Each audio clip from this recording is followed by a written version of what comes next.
16 डिसेंबरला माझं भाषण होतं. त्या भाषणामधले हे सगळे मुद्दे त्या ठिकाणी तंतोतंत बाहेर आलेले आहेत.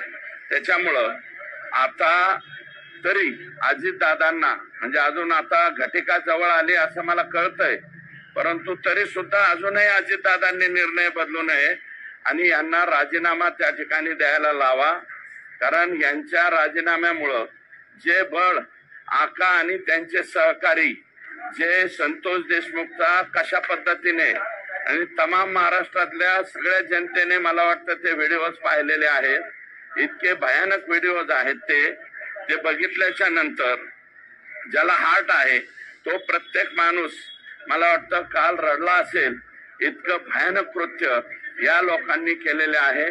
त्याच्यामुळे त्यांनी तातडीने आणि मी माननीय मुख्यमंत्री महोदयांचं या ठिकाणी आभार मानेल की या घटनेमध्ये 16 तारखेपासून मी ज्या ज्या मागण्या केल्या त्या प्रत्येक मागणीला सकारात्मक होकार त्यांनी दिलाय.